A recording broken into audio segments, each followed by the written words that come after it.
Whatever life holds in store for me, I will never forget these words. With great power comes great responsibility. I guess Sony didn't get the memo on that. 2002 Spider-Man along with Blade and X-Men helped pave the way for what would eventually be the Marvel Cinematic Universe. However, 2 decades later, it seems that Sony Pictures' Avi Arad and Amy Pascal is desperately clinging on to Marvel's flagship superhero to the extent of establishing their own self-contained Spider-Man Cinematic Universe known as Sony Pictures Universe of Marvel Characters, SPUMC for short. After a string of Spider-Man films, including a well-received debut into the MCU via Captain America Civil War, along with 2 animated projects and 2 Venom films, the studio has no signs of slowing down as both Kraven the Hunter and Madam Web are slated for release in 2024. So is too much of a good thing bad? Why is Arad beating a dead horse by developing other character-based films from the Spider-Man comics, especially those that underperform? Can you say Morbin time? In the meantime, Madam Web's box office reception is already projected to fall under the Marvel's ranking, and that's saying a lot. Sony is locked in a contract agreement that they had with Marvel, and they are all in it for the long haul until they bleed it out. I'm sure Marvel Studios is still waiting for them to relinquish the rights to the Spideyverse, and in many ways, I can't blame them.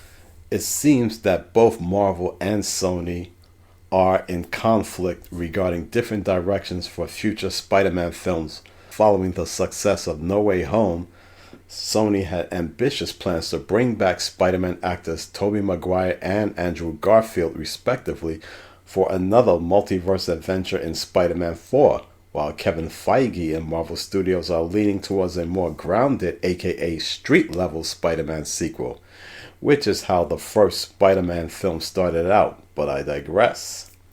Now, a few months back, Sony had plans to develop a film based on El Muerto, a luchador with superhuman capabilities, and would be touted as Marvel's first Latino-led superhero movie starring Bad Bunny in the titular role. Unfortunately for Sony and Bunny, the project was faced with multiple delays during the strike, which caused scheduling conflicts, and so the Bunny hopped. In regards to a Latino superhero movie, perhaps Marvel may have a chance of making one based on the George Perez created character, White Tiger. Remember him? I know, it's several decades back from the Bronze Age. But if you're not familiar with him, there's always Wikipedia, or Google is your friend. Not sure if Sony will follow through with El Muerto, but judging by their past and future offerings, they are scraping at the barrel, not to mention how risky these slated films will be in the midst of what is called superhero fatigue, which in some ways may be attributed to recent flops such as Ant-Man Quantumania, Shazam Fury of the Gods, Wonder Woman 84, Blue Beetle, and The Marvels, just to name a few. Some motherfuckers are always trying to ice skate uphill. Now, unless by some miracle that both Madam Web and Kraven do big numbers at the box office, these films will be among the first major casualties of Sony's Suicide Pact universe. Venom 3 notwithstanding.